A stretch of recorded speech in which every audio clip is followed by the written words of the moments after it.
ipagpatuloy mo yung pagbabago daw, sabi nila. Kaya ayan po siya.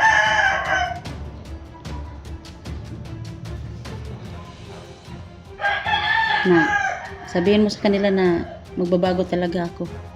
Magbabago na talaga ako mga lods. Hindi na ako mabalik sa pagka-commander. Ayan po mga tol, na pinagsisisihan na yan.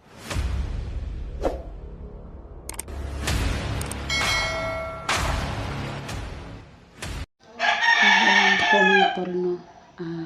May buntag sa tanan. Dito po ako ngayon update ko po sa kalagayan namin dito sa bahay, no.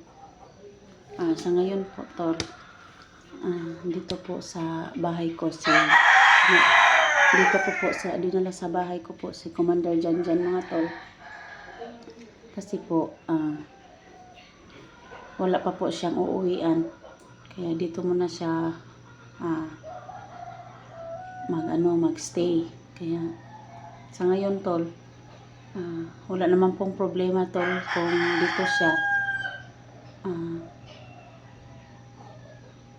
kaso lang po yung kasama niya yung anak ko. Mas matanda pa si Janjan sa anak ko po mga tol. Kaya tol, i-update ko lang po dito mga tol, kasi nandito po siya sa bahay ko. Pero sa ngayong oras po is parang tulog pa siya tol. Nandyan po sa kwarto. Dalawa po yan. Dito po siya sa kabila. Tsaka dito po yung anak ko. Kaya mga tol, pagpasensyahan nyo na lang po mga tol, no, na may nagsabi sa akin mga tol na hindi pa raw ako magkumpiyansa mga tol. Pero naano ko naman sa kay Commander Janjan no, na patuloy siyang magbago. Kasi doon pa kami sa bundok, parang lagi niyang sinasabi pag naka-off cam kami na ang pagbago daw siya mga tol. Kaya obserbaran ko daw yung ugali niya. Obserbaran ko po yung ugali daw niya mga tol. Kaya sa ngayon mga tol, parang lagi kong sinasabi sa kanya na magbago siya, magbagong buhay daw siya. Sabi pa nga niya mga tol, para daw ayaw niya para daw natatakot daw siyang yung nandun siya sa bundok mga tol, natatakot daw siya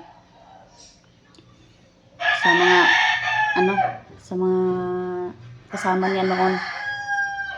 Sabi pa nga niya mga tol, nagpapasalamat daw siya na nakita raw kami niya, nakita raw niya si Edwin at saka ako po. Sinabi niya na nagsisi daw siya mga tol yung nagawa niya kay Edwin mga tol. Nagsisi daw siya, sumusunod lang po daw siya sa utos sa kanyang commander, kapwa niya. Tapos yung na niya, pinagalitan siya, tinawag daw siya ng bubo. Tapos yun na po yung sabi niya tutulungan niya si Edwin. Kaya yun po, yung nagkakita na kami mga tol, at saka nagkausap na kami, sinabi niya sa akin na gusto daw niyang magbago. Kaya sinabihan ko naman siya paulit-ulit no, na sabihin mo sa mga supporters namin na magbagong buhay ka para matulungan kanila. Kaya sa ngayon po is parang siya, nahihiya raw siya sa mga supporters namin mga tol. Kaya sinabihan ko na huwag kang mahiya, sabihin mo sa kanila na patuloy kang magbabago mga tol. Kaya ayun po yung sinasabi ko pa ulit-ulit sa kanya mga tol. Pero yung umpisa na nagbaba kami dito, ano siya, umupo lang siya dito sa ano ko, sa aking upuan. Tapos parang may ano siya, parang may problema siya, parang sabi ko sa kanya, ano bang iniisip mo dyan? Tapos sabi niya, tol, para daw siyang nakonsensya siya sa ginawa niya kay Edwin. No? Akala daw niya hindi na babalik sa isip yung normal ni Edwin, kaya buti na lang daw may ginawa siyang ritual doon sa kubo niya, sa kubo. Kaya doon kami nakababa, pero yung pagbaba namin mga tol, hindi lang kami nagbibidyo para hindi kami masundan mga tol.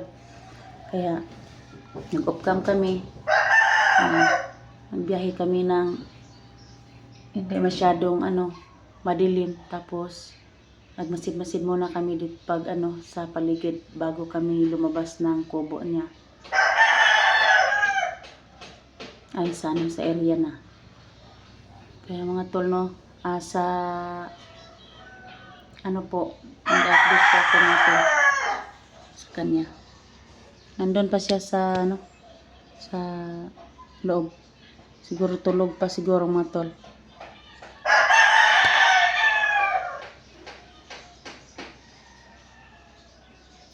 Pasensya na talaga dito sa bahay ko po mga tol, kasi yung mga kapitbahay ko po is maraming alagang mga manok.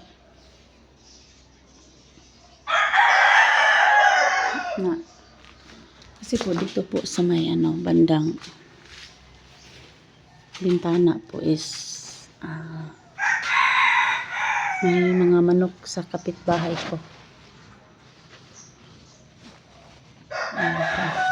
Yung manok ng kapitbahay ko po, ayan.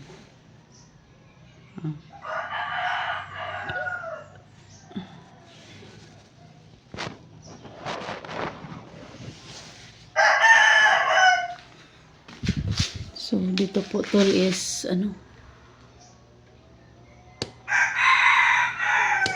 sobrang dito sa amin.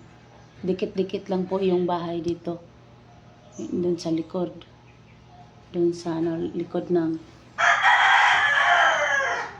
bintana namin dito sa harap. May kilid lang ang bahay harap namin dito po mga tol is karsada. Maraming dumadaan na motor mga tol.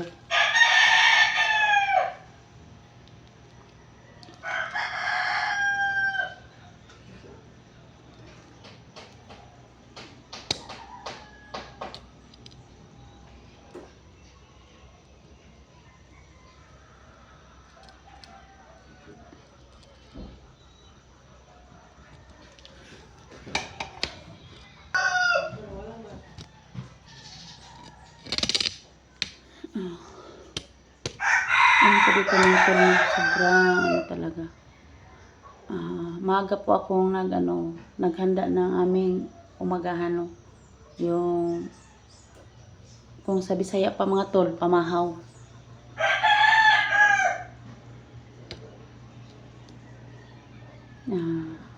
Sayo po akong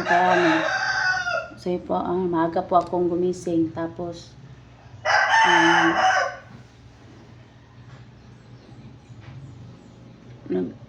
nagsaing. Siguro mga tol, sa ngayon is lalabas po ako ng bahay mga tol, hanap ako ng gulay para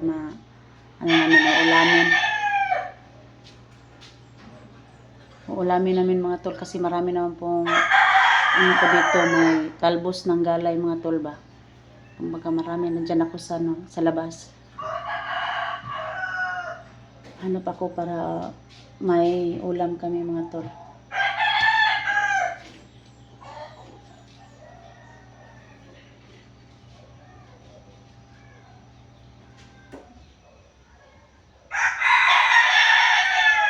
Yung mga tol, yung mga may nagsabi sa akin na si Janjan daw mga tol is papahiramin ko lang po daw ng mga damit, bibilhan ng mga damit, kaya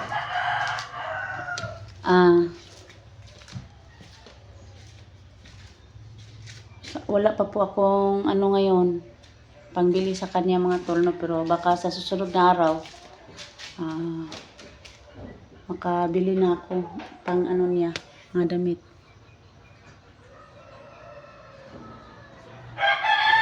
Kaya sa ngayon po is may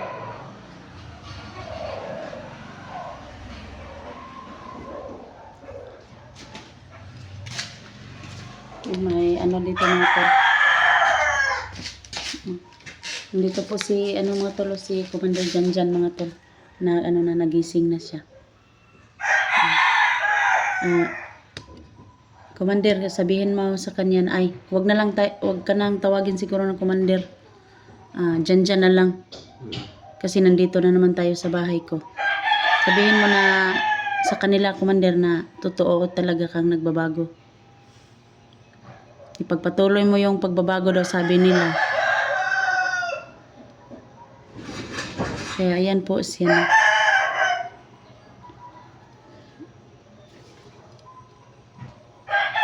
Na sabihin mo sa kanila na magbabago talaga ako.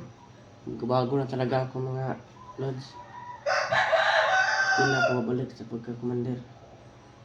Ayan po mga tol, na pinagsisisihan na yan yung niya nagawa niya doon sa sa bundok.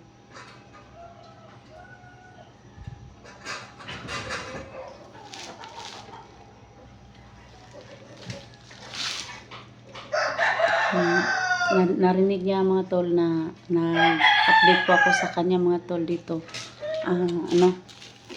Lumabas siya.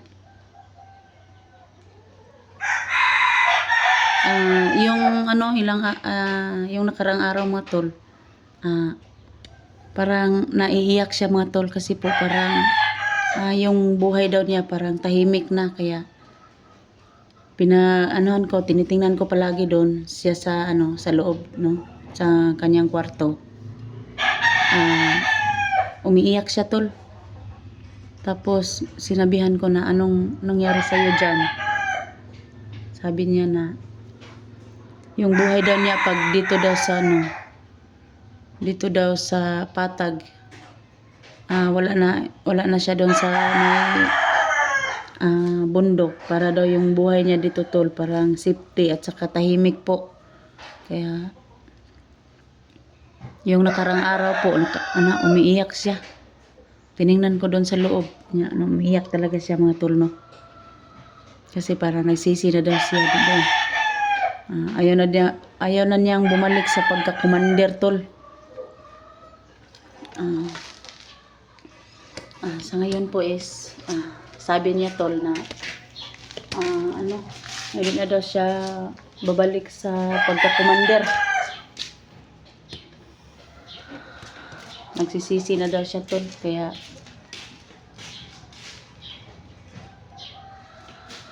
lagi talaga na akong ina-update, kasi kawawa naman talaga may yung tao. Nagsisi na sa niya. Nagsisi na siya sa ginawa niya mga tol, no. Sa ngayon po is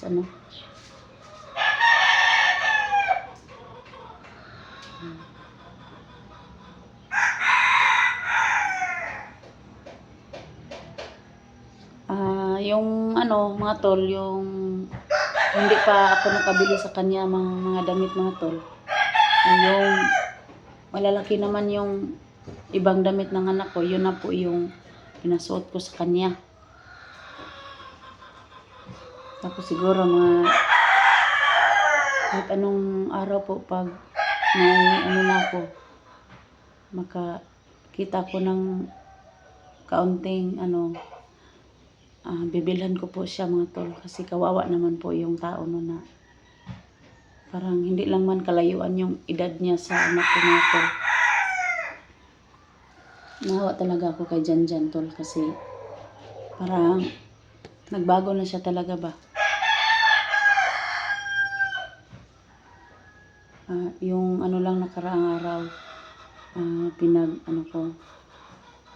pinagsabihin ko sa kanya na ano ba talaga yung plano mo dyan. Tapos sabi niya mga tol,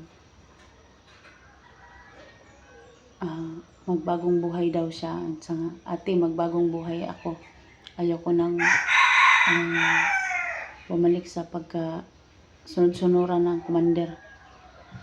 Ayan po, pinagsabihan ko. So, ano yung plano mo pag makaipon ka na ng may tumutulong sa'yo? Anong plano mo? Ano siya? Pag-iisipan ko tol. Ay, commander, ayan na. Ate Elektra, pag-iisipan ko ate. Kung ano, parang mabait naman po si Janjan talaga. Yun lang po yung ano na wala siyang uuwian mga tol, no? So, sa ngayon po is kailangan ko ng tulong yung mga po. Kasi may nagsabi po dito sa pag nag-live yung nag-live ako, may tutulong daw sa kanya. Marami daw tutulong sa kanya yung nandun pa kami sa bundok mga tol. Sabi pa nga niya sa Ate Elektra, ano ba yung anong grade ng anak mo? Sabi ko naman sa kanya is grade 8 po. So, nag-aaral pala yung anak mo, Ate Elektra. Pinag-aaral ko nga.